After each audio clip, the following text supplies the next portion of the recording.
In today's video, we are going to go over what I think is the biggest problem that leads people to seek physical therapy for those of you that have foot drop. If you're new to this channel, I'm Tara. I'm a neurologic physical therapist, and on this channel we talk about anything and everything related to mobility, health, fitness, and mindset in the context of neurologic injury, with the end goal of empowering you with as many tools as possible to take ownership of your rehab and your health to live an overall more active, more mobile, pain-free, happier, healthier life.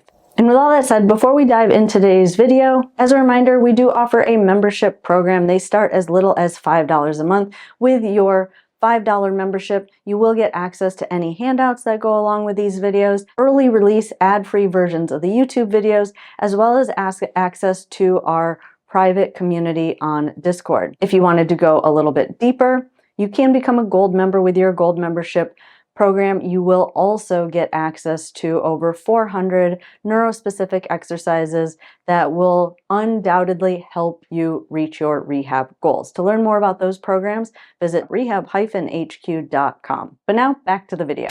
So in this video, we're going to go over what foot drop is, some of the common impairments that go along with foot drop, how these impairments affect your mobility, and of course, exercises to address the impairments, to improve your mobility, to improve your overall balance, confidence, and expand your world. So first, let's go over what foot drop is.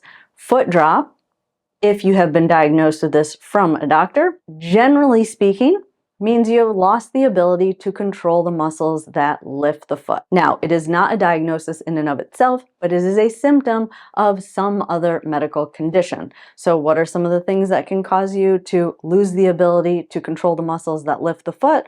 Well, there could be damage to your brain, there could be damage to your spinal cord, there could be damage to a peripheral nerve, or like the little highway that goes directly to the muscle that provides the voltage to that muscle, that gets that muscle that lifts the foot to contract.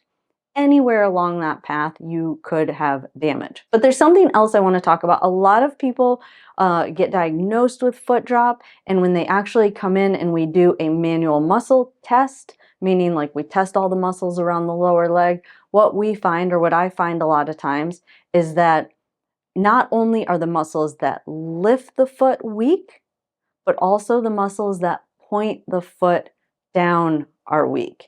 And in some cases, people come in to see me that have been diagnosed with foot drop, and the muscles that lift the foot are fine, but it's actually the muscles that point the foot down that are weak, and they still get diagnosed with foot drop, because a lot of times if you just watch someone walk, they look the same. If you wanted to know for sure, you could have a doctor actually test the muscles in the lower leg and test the nerves that go to the muscles in the lower leg to know exactly what muscles are impacted. But the only reason I mention that is because the main problem that I see that brings people in to see me that have been diagnosed with foot drop is balance problems. So a lot of times it's not really a problem that someone can't lift their foot up, or it doesn't impact their mobility that much, because people will just lift their leg up a little bit higher to clear the ground so their foot doesn't get caught. Maybe they get a little bit of foot slapping, but that really, for a lot of people I see, isn't really super annoying. They just kind of go about their business and they just notice that their foot kind of flops and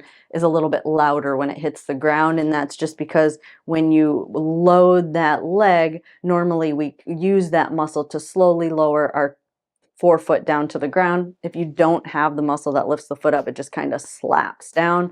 So, but that's not really annoying.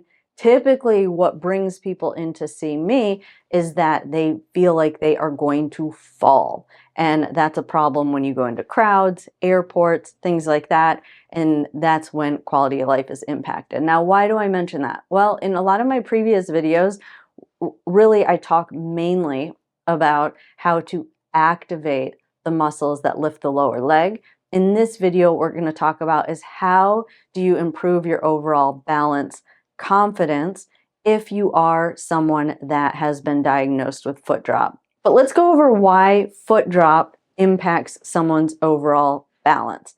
As I said, foot drop is when the muscles that lift the foot cannot lift the foot, right? And then as I mentioned earlier, and this is going to become important, or if the muscles that point the foot down are weak and aren't working properly, When your foot is on the ground and you're standing still, the muscles that lift the foot are kind of like a guy wire on the front of the lower leg bone. The pointing muscles on the back of the leg are kind of like a guy wire holding up this limb, which is your leg, and keeps you balanced, right? If you pulled those guy wires up and you had nothing holding this up, you're going to sway, and that's where that loss of balance or that sensation that you're going to fall comes into play. You don't have the muscles that stabilize that ankle joint. So you're you take like a tree that's got strong roots into the ground, you pull those roots up, that tree is not going to stay vertical. And that's kind of what you might be experiencing.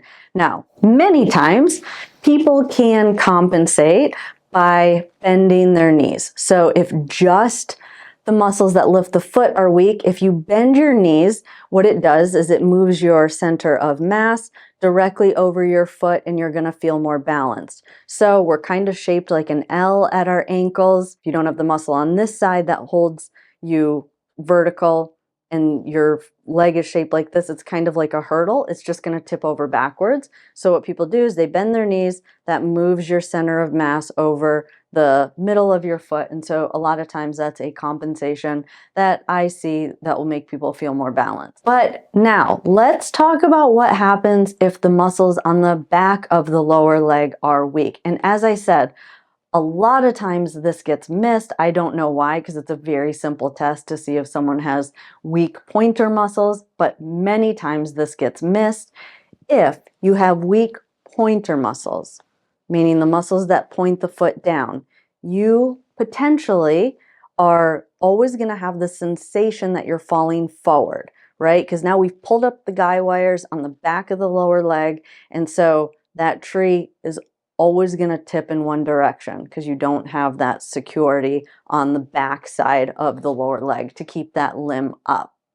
There's another problem that comes along with that. To some degree, the plantar flexor muscles, the muscles that point the foot, they also keep the knee straight.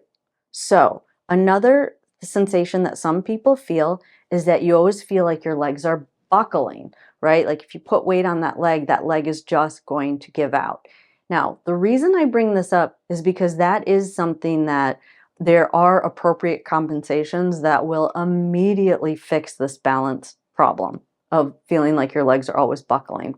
So if you're someone that has been diagnosed with foot drop, you've had some nerve conduction studies done for the muscles of your lower leg, and all your knee muscles are strong, your hamstrings, your quads, but you're still getting this buckling of your leg, then my thought process might be that it's your plantar flexors that are weak because they are kind of like a secondary way to keep the knee straight. And that'll become important when we get into some of the treatments and the exercises that we're going to do. But there's something else that also goes along with foot drop a lot of times, and that is decreased sensation. So there's so many causes, or there are a lot of different medical conditions that cause foot drop, but a lot of times you will see some peripheral neuropathy with this. What this means is just the messages going from the feet to the brain are impaired in some way. One of those messages that takes information from our feet to our brain are pressure sensors in the bottom of our feet. What these pressure sensors do is if we shift to one side on our feet, then more pressure is over here. That sends a signal to our brain to tell us to self-correct. And that's very fast and automatic, like we don't really think about it. So if you're someone that has also been diagnosed with peripheral neuropathy, then that system is impaired as well. You're not getting these very quick and automatic responses when you get a little bit perturbed or your center of mass gets a little bit off center. So your reaction time's a little bit slower, and again, that might decrease your balance confidence. Now, before we get in and tackle this problem where I go through some recommendations or suggestions, it is important to know that a lot of the exercises do rely on learning compensatory strategies. This is one area where compensatory strategies are very beneficial. I talk about compensatory strategies being bad a lot of times, but the good news is our brains are very adaptable. So if we challenge it in specific ways, A lot of times, if there is one area that is weak, i.e., sensation getting from our feet to our brain, or a lack of strength in one particular muscle in our lower leg, if we put ourselves in certain situations, our brains will learn how to adapt for that. And I think this is critical when it comes to many of the medical conditions that cause foot drop, some of which are idiopathic, meaning they don't really know what causes it, and some are progressive, meaning that you continually lose more signal to those muscles. And in those cases, you do want to learn compensatory strategies so that you can stay as mobile as possible, as long as possible, and really keep your world as big as possible, meaning not being afraid to do certain activities. So the best balance exercises are exercises that put you in situations that force your brain and your body to adapt and find different ways to maintain your balance. Another important factor is to incorporate exercises that simulate the conditions that you are in most often. Again, for your brain to figure out compensatory strategies in those conditions so that you can go out into the world and you're not going to feel like you're off balance, or you're going to increase your balance confidence by first practicing these things in a controlled environment. And then, of course, challenging your body in specific ways within reason, meaning you want something that's difficult enough but not too difficult, but challenging your body in situations that are slightly outside your comfort zone to strengthen everything, to strengthen the sensory systems that are intact, to strengthen other muscles that might be able to jump in and help out, and to optimize what we call balance reactions. So we have three main balance reactions. If we're perturbed a little bit, the first balance reaction that kicks in is that our ankle muscles will kick in to right the ship. So if our center of mass is perturbed a little bit, the ankle muscles will kick in. If the ankle muscles don't respond, or we're perturbed a little bit more, then our hip muscles will kick in to kind of right the ship. And if the hip muscles fail, or we're pushed so hard that the hip muscles are not adequate to bring that center of mass within our base of support, our feet, then we do what we call a stepping strategy. So we'll actually step to move the base of support underneath the center of gravity. All of those are extremely valuable strategies to keep us off the floor. So at some point in the recovery process, we need to start incorporating some perturbations to mimic what might occur out in the real world, to kind of train that system to be as efficient as possible while having one component of that system that's weak, i.e. in this case, those ankle muscles. So we want a perturbance so that our body can quickly recognize that the ankle muscles maybe aren't going to kick in, and it will quickly know how to go to those hip strategies and those stepping strategies. The only way to train that system, now that you have this missing component, is to practice. And so we're going to go over some exercises today as well to cover that. So I know that was a long explanation, but the reason I went into that are there are a lot of exercises in this video, and not all the exercises are going to be necessary for everyone. And so to get the most out of your home exercise program, hopefully you can recognize kind of what your conditions are or situations are that where you feel the most unsteady or lack of confidence, and you can incorporate the best activities for you. So now enough about all that. Let's go ahead and dive into the exercises. The first exercise we're going to go over is a weight shift. Now, why is this so critical? If you have foot drop now, meaning you have a audible foot slap, it's probably been something that's been happening maybe over a prolonged period of time, several months, and you might have learned a very common compensatory strategy, and that is just don't put a lot of weight on that leg because you don't feel confident on that leg. This is something I see quite frequently. So the first one is just a weight shift. So if this is the involved leg, we're just going to get comfortable again, centering our body, our belly button, directly over this foot. Now, the reason I did that very, very long explanation is that when some of you do that, you kind of feel like your leg buckles. Like that's why you don't do it anymore, because you just kind of feel the sensation that your leg is going to buckle. For some of you, when you do it, you get that sensation that you're going to fall backwards, right? Depending on what muscles are weak in your lower leg, if both sides of the muscles are weak on both sides, then you may feel both. Like if you bend your knee, sometimes that doesn't feel great because you feel like your leg's just going to buckle. But if you straighten your knee out, you feel like you're going to fall backwards. So this weight shift, although it seems basic, the whole goal is that you can start training your body how to maintain or keep your center of mass over one foot by using other muscles in the lower leg to help keep you balanced. If you're someone where you don't have good sensation, meaning that the signals getting to your brain are not super quick, meaning that your brain doesn't really sense when you're leaning off to one side, it doesn't feel that pressure shifting to one side of the foot, then you want to practice this because you want your brain to understand that it's not going to get that information and figure out how to use other senses. So we use our eyes. Those are a good sensory system that gives our brain information as to where we are in space.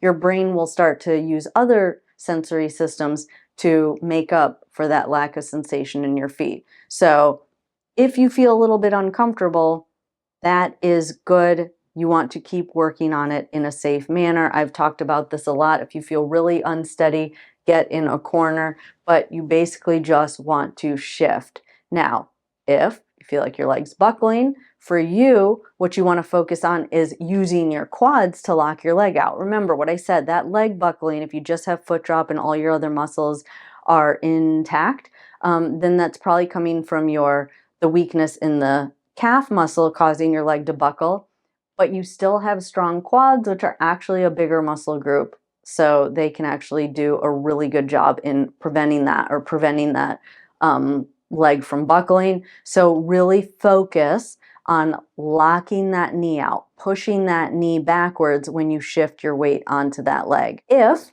you're someone where you always feel like you're falling backwards, then what you might want to think about is bringing your center of mass forward just a little bit. Remember, the center of mass over the top of your foot is where you're going to be the most balanced. Because our ankles are shaped like a hurdle, we're kind of like on the back of our heels. Hurdles are meant to tip over. You're going to tip over, right? So if you feel like when you shift onto that leg, you're falling backwards, then what you want to focus on is, where do I need to position my body so that I can be centered over that foot? What I visualize is like those basketball players that balance a basketball on their finger. Obviously, most of us can't balance a basketball on our finger because the physics just are not right.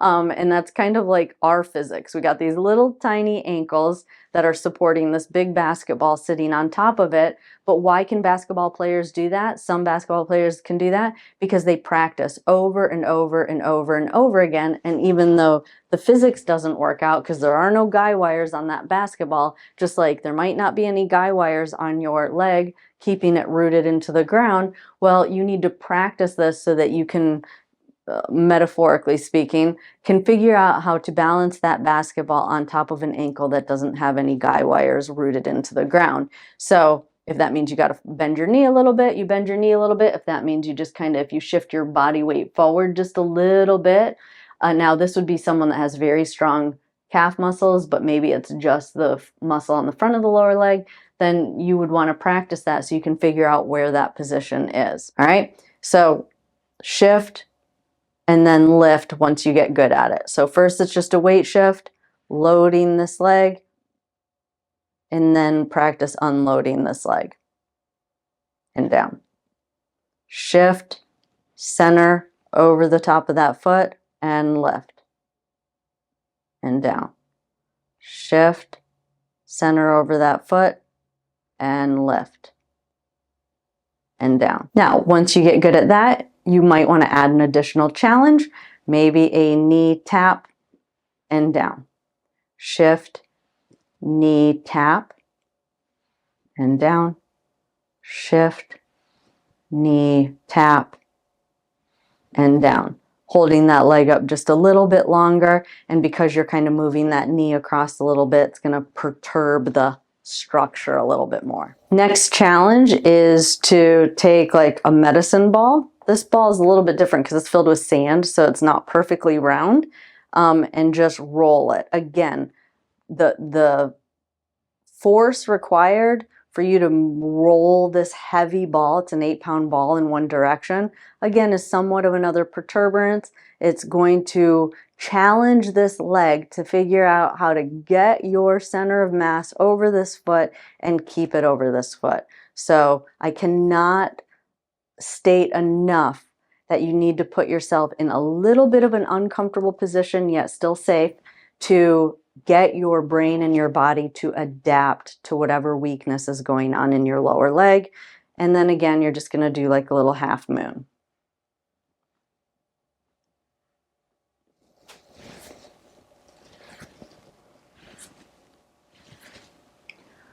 All right, now this is another way just to perturb your balance. There are 2 variations to this. You can keep your toe on the ground to start and just kind of pass the kettlebell from arm to arm, again, providing a little perturbance. Once you feel good at doing that, you can try and lift the leg all the way up and do the same thing. All right, next exercise, we're going to stand on foam. Now, the reason I went into that lengthy explanation at the beginning is that now what we're doing is really kind of eliminating your brain's, or your body and your brain's ability to quickly respond to some of those writing reactions in 2 ways. One is because you're on kind of a soft surface, you're not getting that feedback, that pressure feedback as quickly because you're not on a firm, solid surface.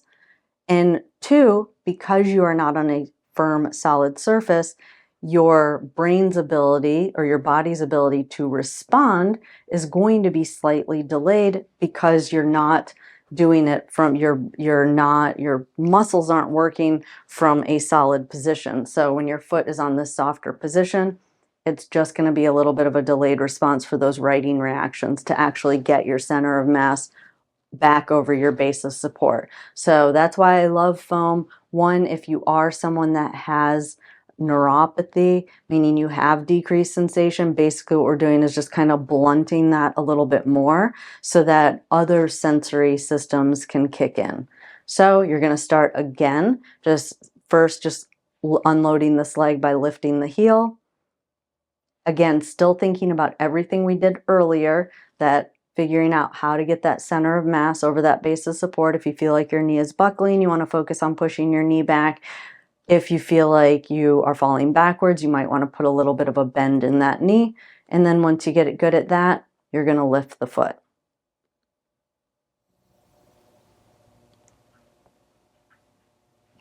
All right, so for this next set of exercises, what we're trying to do is actually throw yourself in the direction that you think you're falling. So again, why do we do this? It's really so that our brain and our body can learn how to adapt or find the correct compensatory strategies that are going to prevent you from falling when you get in these conditions. So if you're someone that truly just has weakness in the muscles on the front of the foot, the muscles that lift the foot up, and or you have a tendency to always feel like you're falling backwards, then what we want to do is we want some kind of a force that kind of pulls you backwards and work on single leg standing on the leg that you don't feel confident on. So you can start again with just a heel lift, again making sure to center your belly button directly over the foot, and then you're just going to either lift the heel or lift the entire leg. So again, band is trying to pull you backwards the direction that you typically feel like you're falling,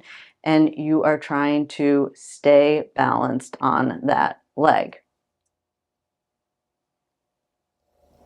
All right, now for this exercise, we're doing the exact opposite. So if you're someone where you feel like your knee always wants to buckle, again, just to reiterate, for those of you that are trying to kind of problem solve your own kind of balance problems that you're having, potentially that is because you have weakness in the muscles that point the foot down. What we're trying to do is kind of recreate that force that the plantar flexors, the muscles on the back of the foot, usually help to counteract. So again, think of that guy wire on the back of the lower leg. That's what the plantar flexors do.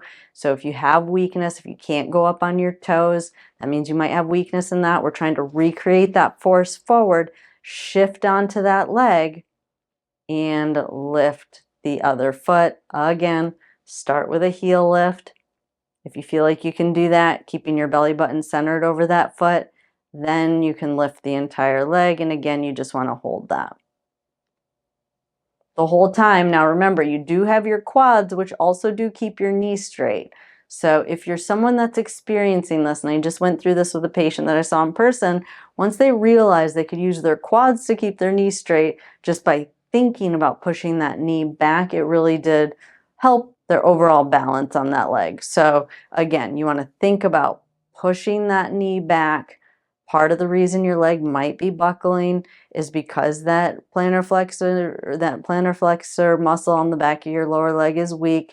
You do have strong quads, so use those muscles to keep that knee straight. Again, you still probably are going to fall forward, but by creating the force in a controlled environment, what you're doing is creating the conditions for your brain to be able to figure out how to adapt for that weakness on your lower leg.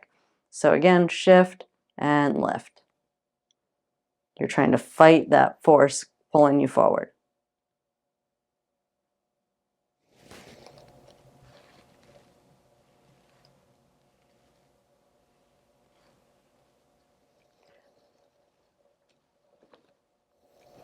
All right, and so for this exercise, with every balance routine that I probably show, or gait/balance routine I show, I usually show some exercise that involves head movement. As I've explained in many videos on this channel, our eyes provide visual images on the back of our brain that are helpful for our brain to kind of know where our body is in space. So vertical lines, horizontal lines, things like that in our environment help to serve as reference points. So adding a visual motion or eye movement does kind of distort those images, and so our brain needs to learn how to adapt or find other ways to get that information of where our body is in space. So you always want to, or it's always a good idea to maybe add some sort of an activity where you're doing head movement. So for this first one, same thing, start with just the heel lift, head movement. Once you feel like you can do that, you're going to add lift the foot and do the same thing.